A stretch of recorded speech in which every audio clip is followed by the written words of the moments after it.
The first thing I noticed was how tight my shoes felt. 5 years without wearing them and the leather had shrunk like the rest of my life. "Sir, do you have an invitation?" the doorman asked again, voice hesitant. His hand hovered near his earpiece.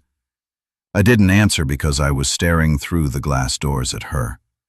She was standing beneath a crystal chandelier talking to a group of people in cocktail dresses and navy blazers, holding a glass of white wine like she didn't used to drink. Her laugh echoed faintly into the street. She looked composed, perfectly styled. Not the kind of woman who once threw my clothes into the backyard because I forgot to buy oat milk. Not the kind of woman who told me calmly, plainly, to vanish. My throat closed. The doorman stepped in front of me. "Sir," I finally blinked. "I'm not here to cause a scene." That was a lie. I was here for the earthquake. I handed him the envelope, thick, cream-colored. My name, my real name, written in her handwriting, the same shaky loops she always made when she was lying. He read it. His eyes widened just enough for me to catch it. Then he stepped aside without a word. I walked into that ballroom like a ghost, dressed in discount formal wear. The lights were too bright, the music too soft, the crowd too polished. And yet the moment she saw me, her face didn't go pale. It went blank. Like her brain rebooted, her glass slipped from her hand. It shattered, and then she collapsed. People screamed, and I just stood there watching my wife convulse on a $12,000 rug with a speech about resilience still halfway typed in her pocket. Not one person asked who I was. Not one person recognized me. But she did.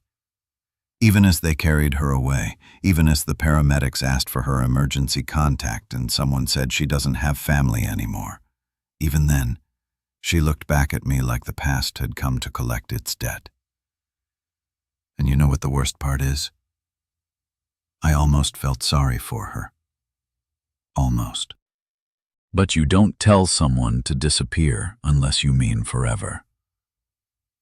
And I tried. I really did. They rolled her out on a stretcher while people whispered and stared, pretending they weren't watching, but watching anyway. It's funny how quickly humans go from laughing over shrimp cocktails to looking at someone like an exhibit in a tragedy museum.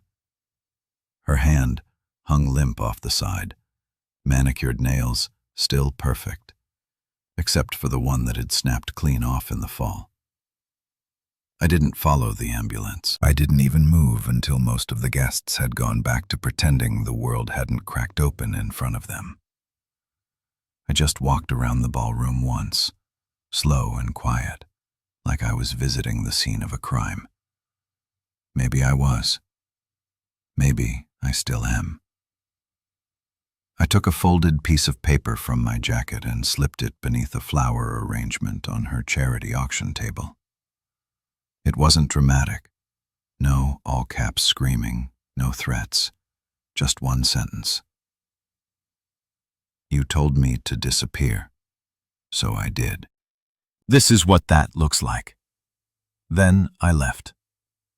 The next day I got the first call. I didn't recognize the number, but the voice. It was trembling. Male, older. Everett. No one calls me that anymore. Not since the day I left. I felt something jolt through my spine like a long dead nerve firing up again. "Who is this?" "Dr. Kern, Marlowe's neurologist. She's stable now physically, but there's something you need to know." I didn't want to hear it. I was already halfway to hanging up. "She's been having episodes," he continued. "Fainting, migraines, dissociative spells. But the collapse last night, it wasn't random. She saw you, and according to her journal, actually, you're dead." I stopped breathing. "What?" I croaked. "What do you mean?" "I'm dead. She wrote in her journal repeatedly that you passed away in a hiking accident. She even held a memorial for you. We found photos, speeches, a plaque. I couldn't process it. My feet felt like they weren't on the ground anymore. She built a narrative around your death. He added, a very convincing one, and she believed it. She didn't just believe it, she needed to. I hung up, not out of anger, but because I was seconds away from crumbling.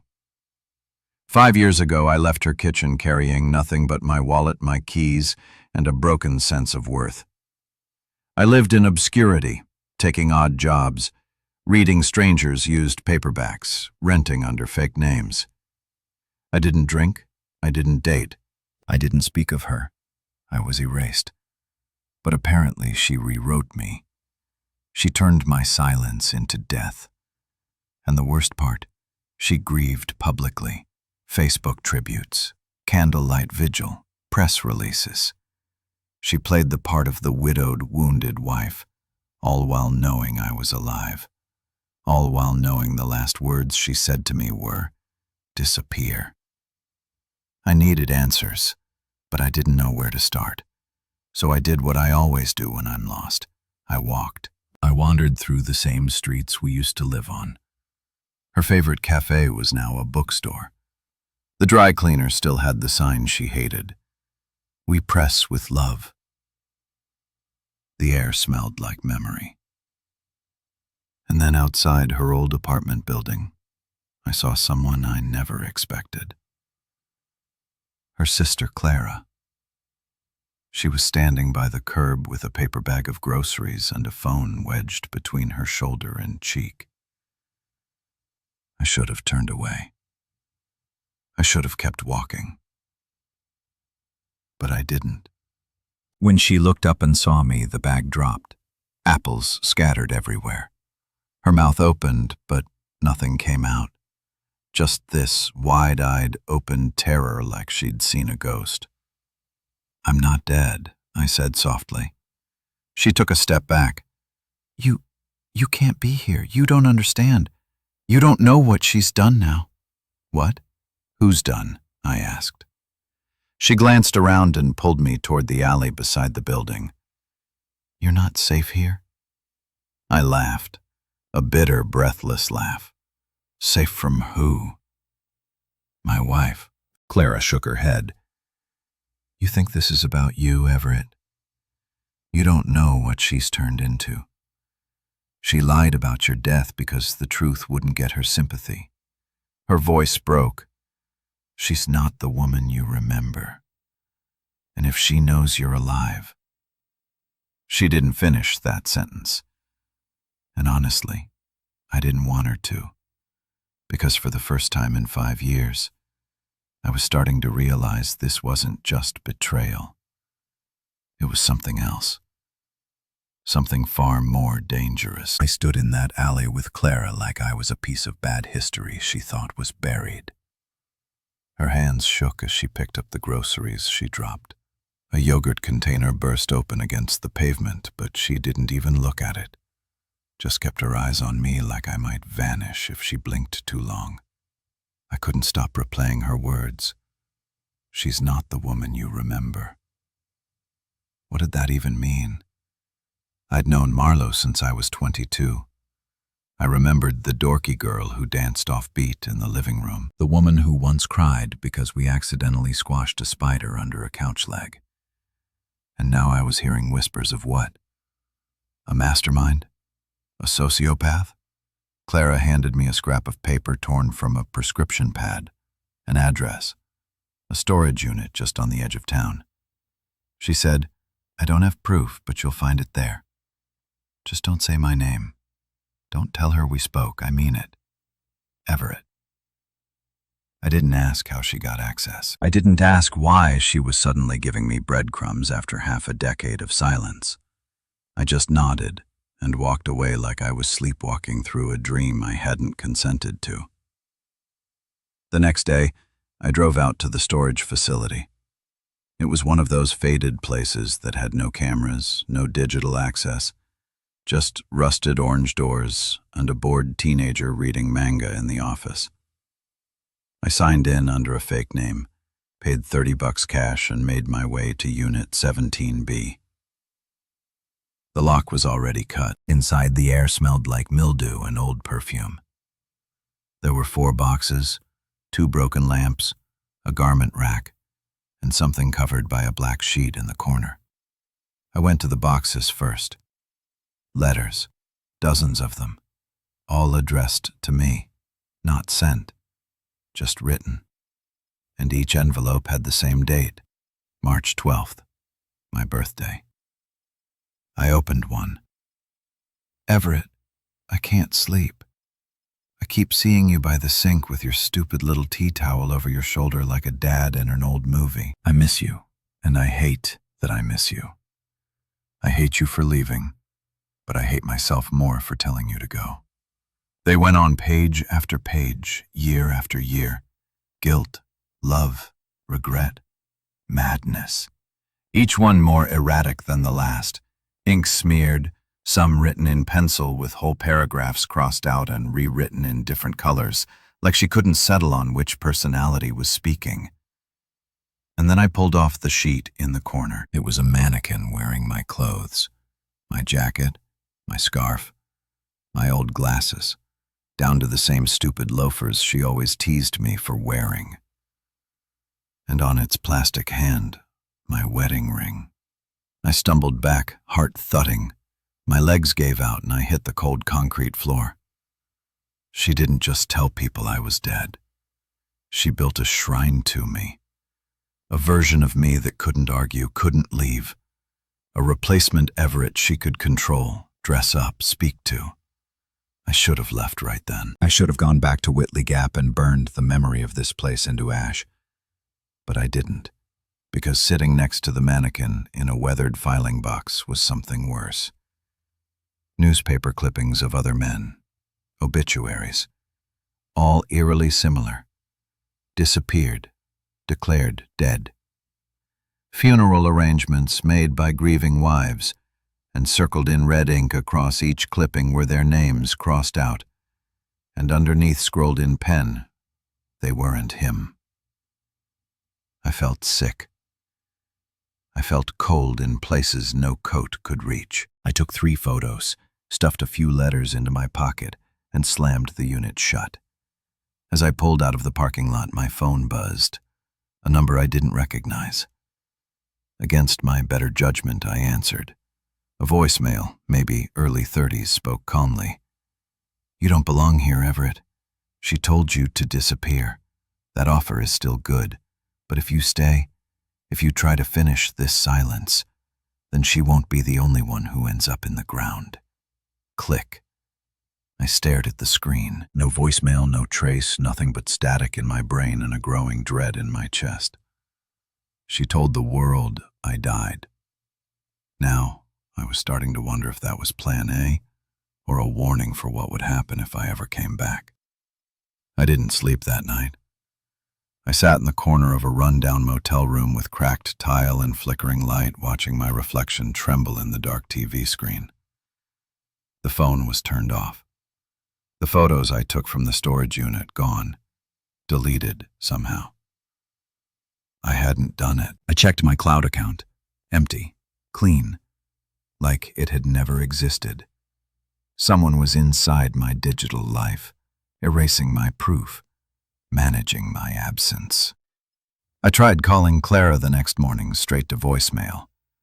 Her line had been disconnected, not out of service, deactivated.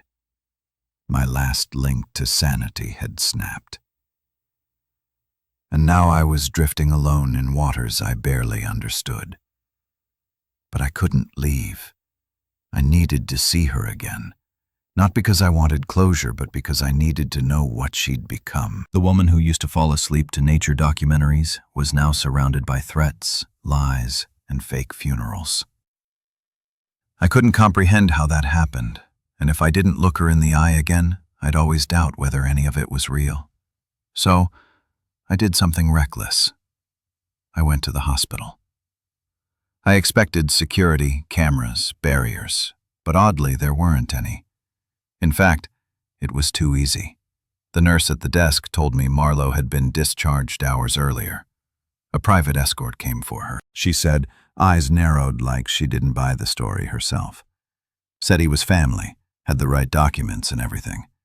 We don't usually release patients that quickly after a collapse like that, but she trailed off, biting her lip. But what? I asked. The nurse leaned in. She paid a lot in cash, told us not to speak to anyone about her stay. I thanked her and left, though the moment I hit the parking lot I felt it. That subtle pull at the edge of your gut that tells you you're being watched. I turned, but there was no one. Just a line of black SUVs in the distance, engines quiet, windows too dark. I walked away. I circled the block twice. Walked through a diner, used the back exit. Still felt the shadow. Back at my motel, I opened the mini fridge, pulled out a bottle of water and paused. Inside, taped beneath the top shelf, was an envelope. No address, no markings. Just my name written in the same familiar slanted handwriting I hadn't seen since the day she told me to disappear. I opened it with trembling hands. Inside was a single Polaroid photo. Old, blurry, but unmistakable. It was me sitting in the bakery attic. I rented my first year in Whitley Gap. I had my beard, my scarf, my tea mug. Someone had been watching me for years. And on the back of the photo were just 3 words written in red ink. We never lost you. My mouth went dry. I dropped the envelope and staggered back, nearly tripping over the coffee table. How could she have found me? I used aliases, paid in cash, switched towns twice, changed my name on every form that mattered. But that picture was real. That night, I sat against the door with a knife in my hand, and every lamp in the room turned off, waiting, listening. Shadows outside shifted like they knew I was looking. I couldn't breathe deeply. Every noise sounded like a lock clicking open. Every gust of wind became footsteps. By morning, I had made up my mind. I wasn't going to hide anymore. If she wanted me to vanish, she should have stopped watching. I went to the last place I knew she wouldn't expect to see me. Her house. Not the old apartment, not the city condo, the real one. The one I had only heard rumors about. The estate she'd supposedly bought after my death. Perched high on a hill outside of town behind electronic gates and stone pillars. I had memorized the address from one of the letters in the storage unit. It was the kind of place that whispered power, even when silent. I climbed through the woods to avoid the front entrance, scratched up my arms on thorns and branches, and reached a back garden wall around dusk. I scaled it, fell on the other side, landed hard, scraped my palms. But when I stood up, there she was, Marlowe, standing barefoot in the garden, arms crossed. No surprise in her eyes, no fear, just this look like she had waited for this. You always hated lavender, she said softly, but I planted it anyway. She turned toward the house. Come in, Everett. I've set a place for you at the table. And just like that, the door opened on its own. She walked through and I followed. Even though I knew deep in my bones that once I stepped inside, I wasn't just visiting her house. I was stepping into a trap she'd been building for 5 years. And somehow, it felt like she was still 2 steps ahead. The air inside her house didn't feel like any air I'd breathed in years. It wasn't just clean, it was sterile, filtered, as if even oxygen had to ask permission to exist here. The kind of quiet that pressed against your chest instead of comforting you.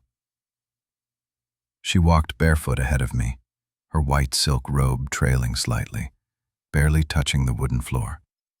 And never once did she look over her shoulder to make sure I was still following.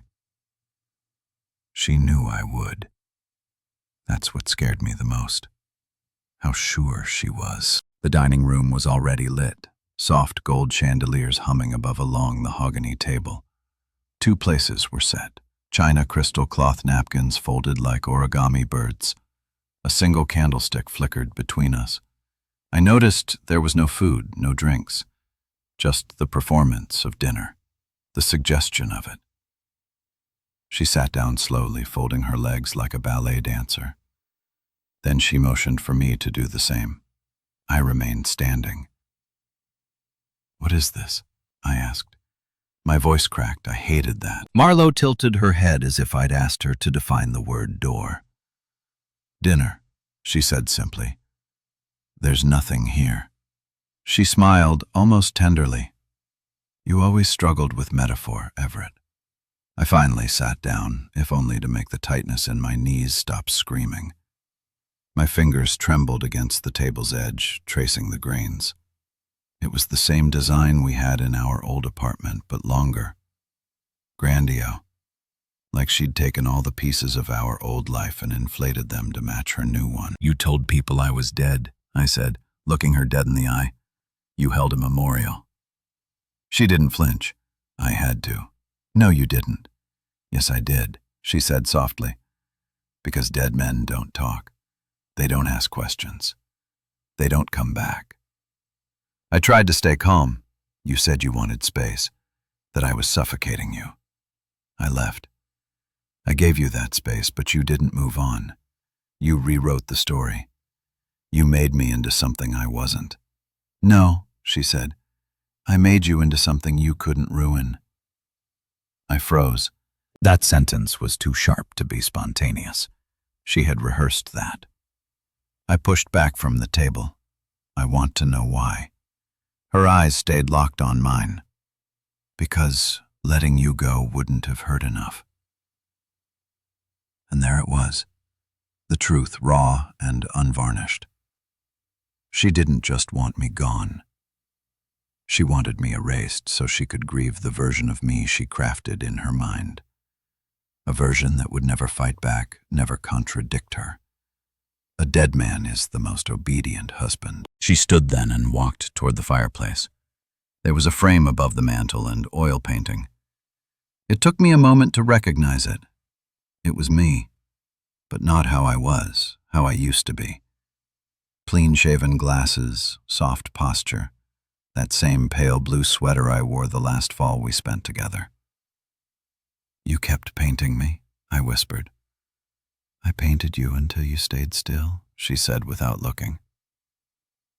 Then she turned toward a cabinet and opened it. Inside were tapes, dozens of them, labeled by date, some handwritten, some printed with machine-perfect labels. "What are those?" She didn't answer. I walked toward them, reached for one. She didn't stop me. The one I pulled said simply, "Everill 3rd, Kitchen Argument, Angle 2. I looked at her, shocked. "You recorded us?" She nodded. I needed to understand the patterns, where things broke down, what I did wrong, what you did. I opened the tape case.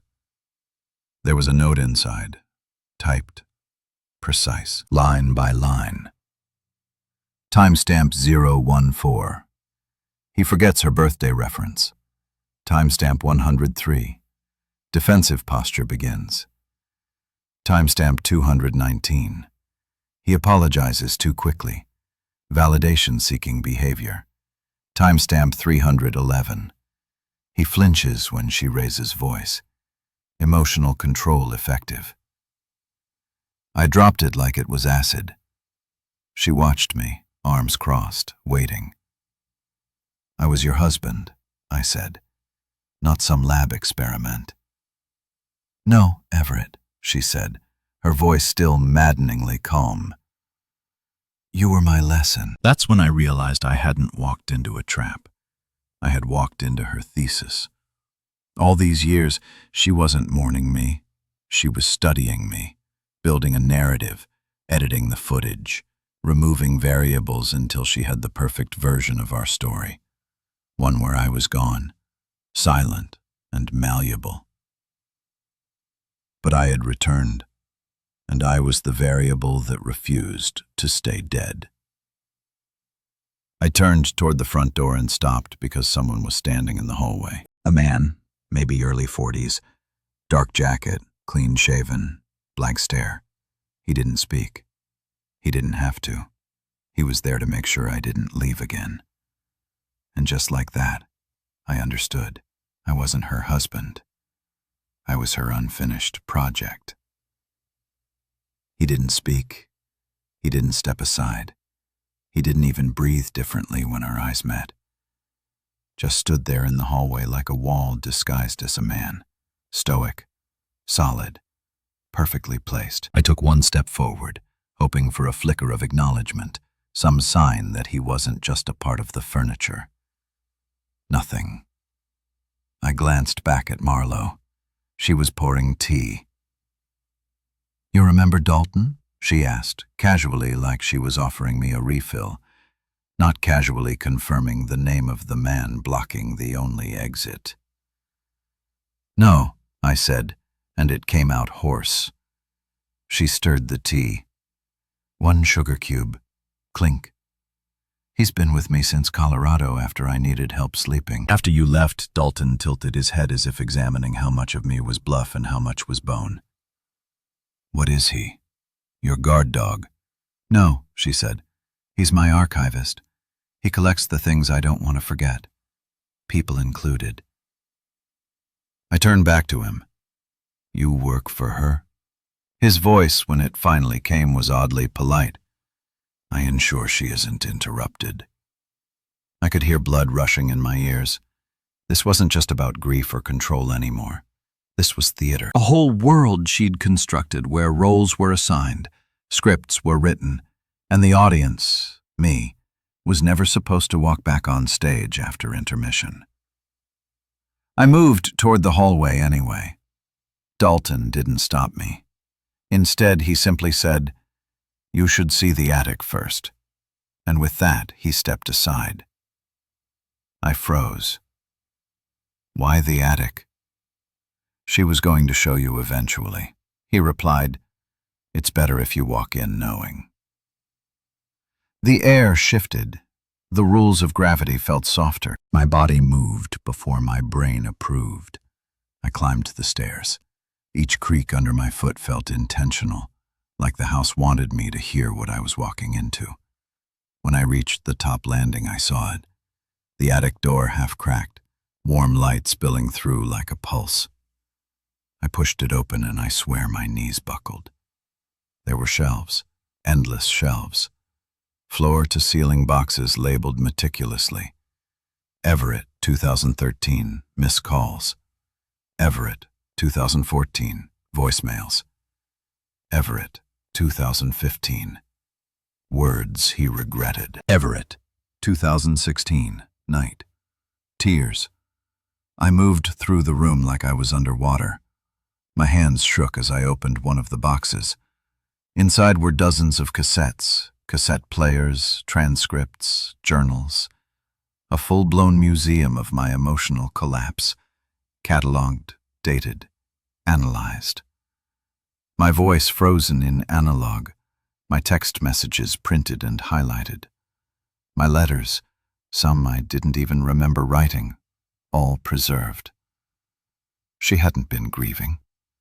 She'd been curating a woman obsessed with a ghost. She created me, but only the version of me that served her story. On the far wall, framed under glass, was something that made the breath leave my lungs completely. My old therapy notes. My actual notes from a counselor I saw secretly in 2017, during one of the worst depressions of my life. I never even told Marlo I was going. They were confidential, locked in that office. How did she have them? I staggered backward and caught sight of a familiar scent, cedar, and a hint of something floral. My wedding cologne on a mannequin. Another mannequin like the one in the storage unit, but this one was newer, dressed in the same outfit I was wearing the day I left. My real shoes, my watch, the scuffed belt I always meant to replace. And next to it, a second mannequin, female. Its hair was styled like hers. Same robe, same lipstick, Marlowe had built us together, frozen in the moment we never got to finish. Facing each other, and between them a tiny crib, empty. The label on the side read, "Alternate Ending Family Unit." I wanted to scream, to tear it all down, but I couldn't move. My legs had gone to jelly. My mouth was dust. I stood there sweating and shivering at once, every hair on my arms raised in warning. Then I heard the music, soft, familiar.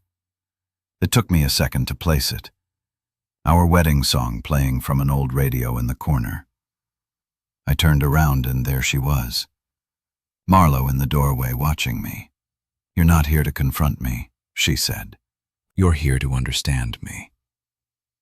"You've lost your mind," I whispered. "No," she replied, stepping into the attic, voice calm. "I found it. You just weren't there when it happened. I left because you told me to." "No," she said, stopping inches from me. "You left because you never really saw me.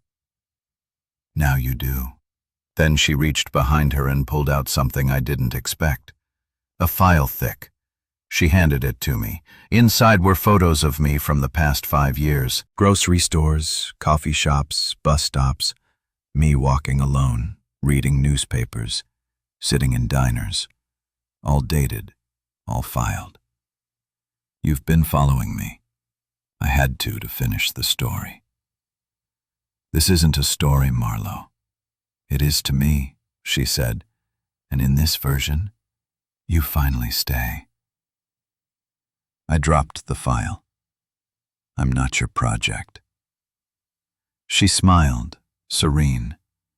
"You are if you don't leave." And behind her, Dalton reappeared. This time with another man, identical suit, same expression. I realized suddenly I might not be the first ever she brought home, and I might not be the last. The man behind Dalton didn't blink when he stepped into the attic. His jawline was nearly identical to mine. Not exact, but close enough to make my stomach tighten. His hair was cut like mine used to be, parted slightly wrong. Same tired eyes, same tired weight hanging off the corners of his mouth. He was wearing my old coat, or what looked like it. A replica, maybe. Same buttons, same elbow patches. My mind began doing math in reverse, trying to reconcile how long someone had been wearing my skin without me noticing. I looked to Marlowe. She was watching me again, not him. Him? She didn't need to monitor. He was already programmed. "What is this?" I asked, and I hated the tremor in my voice. "Who is that?" She didn't speak immediately. Instead, she stepped around the mannequins past the crib labeled "Alternate Ending" and gently brushed her fingers across the man's shoulder. He didn't flinch, didn't react, just stared forward like he was in a trance or rehearsing how not to be noticed. "This is Nathan," she finally said. "He came to fix the gutters 2 years ago. He reminded me of you. He even hummed the same way when he worked." Nathan. The name didn't matter. What she meant was clear. He was a placeholder, a human prop. "But he's not you," she continued, and now her voice shifted lower, softer, somewhere between affection and clinical detachment. "He tried. He really did. But the nuances weren't there. He didn't over-apologize. He didn't choke up when I used your old phrases. He couldn't cry the right way.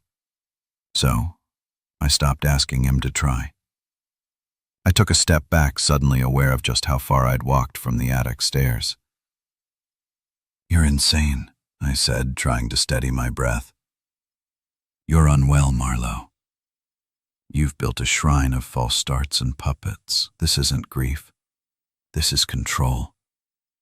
"You left me in chaos," she snapped, her composure finally cracking. "You left me with silence, with unanswered questions, with all the broken pieces of someone I gave my entire life to, and nothing to rebuild from. So, I rebuilt." Her eyes burned.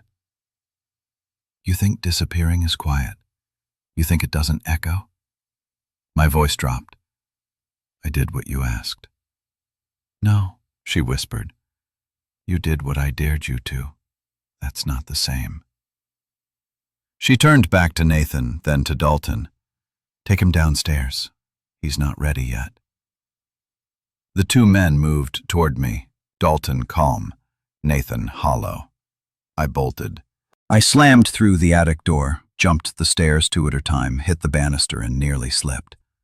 But I caught myself and burst into the hallway. The front door was still open, thank God. But I heard the rhythm of footsteps behind me, slow and practiced. They weren't chasing me. They were ushering me, herding me like cattle down a chute. I made it outside into the cold onto the gravel. But when I reached my car parked half a mile down the service road, the tires were flat. All four slashed, no other vehicles in sight. I ran through the woods. Branches tore at my clothes, slashed my face. I didn't care. I ran until my lungs screamed and the world spun. I slept in a ditch that night, curled beneath an abandoned billboard with my coat wrapped around my head like armor. At sunrise, I walked 7 miles into town, bloodied, limping, starving. I borrowed a stranger's phone under the pretense of calling a tow truck. Instead, I called the only person left I hadn't tried, Detective Lorna Hensley. I remembered her name from one of the old newspaper clippings in the storage unit. She'd written the first piece about my accident. One of the only people who'd questioned the memorial service's legitimacy back when nobody else cared enough to dig. She answered after 3 rings. This is Hensley. I told her my name. Silence. Then where have you been? Buried. I said, you were right about everything. I met her that afternoon at a diner 2 towns over. She didn't blink when she saw me. She just motioned for me to sit. I thought you were a myth, she said, sipping lukewarm coffee. Like a missing limb, people swear they still feel.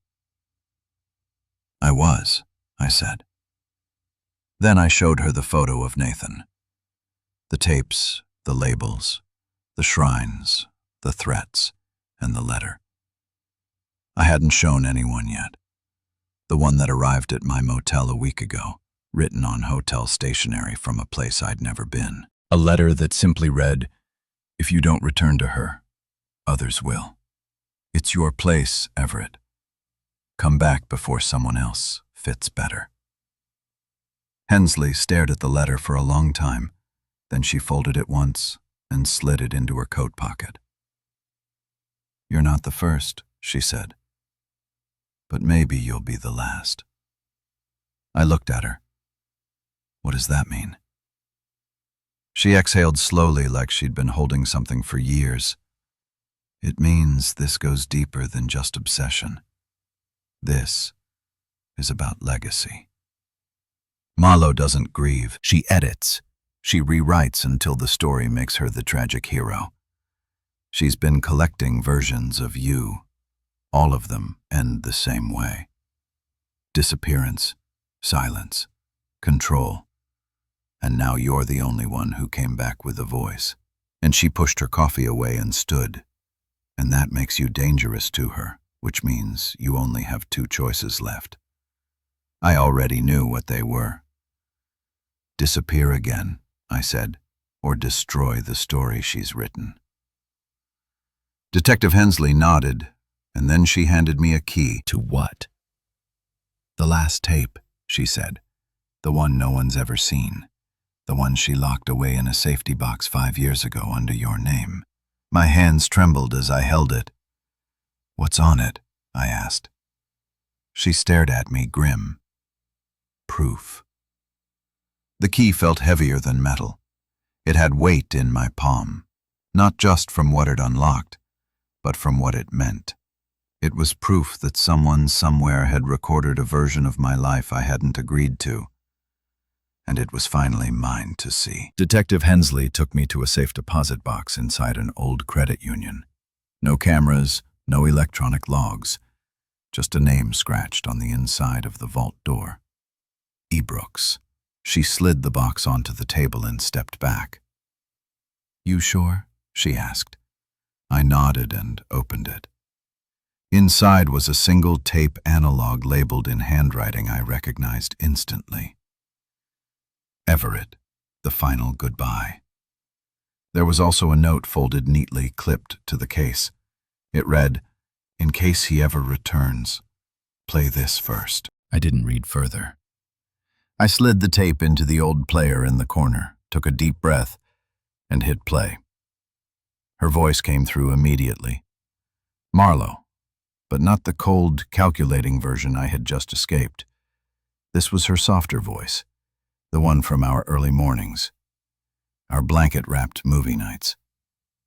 She sounded tired, raw. "Ever, if you're listening to this, you came back somehow. I don't know if it's guilt or curiosity or something darker, but you made it here, and that means I owe you the truth." My hands tightened on the edge of the table. "You didn't ruin me. I want to say that first. I told everyone you were gone because it hurt less than saying I drove you away. I built a version of you because I couldn't live with the echo of what I did. You always listened. Even when I didn't deserve it, I never said thank you." She paused. I heard her inhale.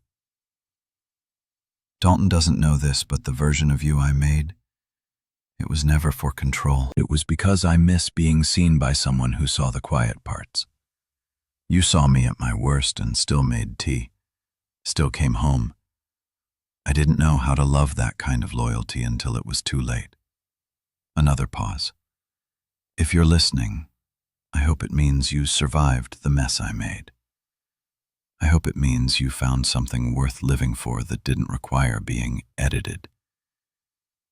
Maybe even someone who never asked you to disappear." The tape clicked softly. Silence.